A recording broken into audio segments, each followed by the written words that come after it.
आमल की एकादशी व्रत कथा। आमल की एकादशी का व्रत फाल्गुन मास के शुक्ल पक्ष की एकादशी को रखा जाता है। इस दिन आंवले के वृक्ष की पूजा का विशेष महत्व होता है।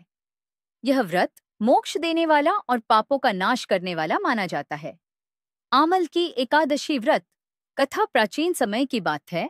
एक बार वल्लाल नामक राजा ने अपने राज्य में आमल की एकादशी का व्रत रखा और पूरे विधि विधान से आंवले के वृक्ष की पूजा की। उन्होंने अपने राज्य के सभी लोगों को भी इस व्रत को रखने के लिए प्रेरित किया। राजा अत्यंत धर्मपरायण और श्री हरि विष्णु के भक्त थे। उनके राज्य में प्रजा सुखी और समृद्ध थी। एक दिन राजा अपने सैनिकों के साथ वन में शिकार के लिए गए। वहां उन्होंने एक गुफा में कुछ दुष्ट राक्षसों को देखा जो निर्दोष लोगों को मारकर खा रहे थे। राजा ने उन दुष्टों को मारने के लिए युद्ध किया, लेकिन वे संख्या में अधिक और बलशाली थे। युद्ध करते करते राजा अत्यधिक थक गए और मूर्छित होकर गिर पड़े।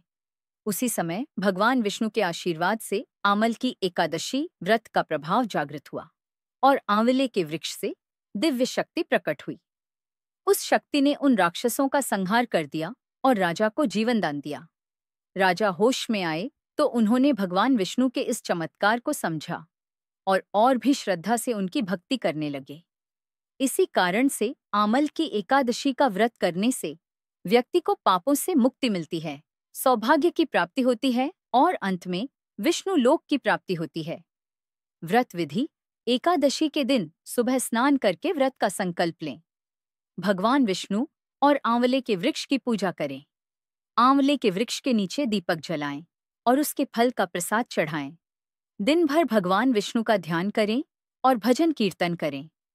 अगले दिन द्वादशी को दान दक्षिणा देकर व्रत का पारण करें। इस व्रत को करने से भगवान विष्णु की कृपा प्राप्त होती है और व्यक्ति को सुख समृद्धि का आशीर्वाद मिलता है।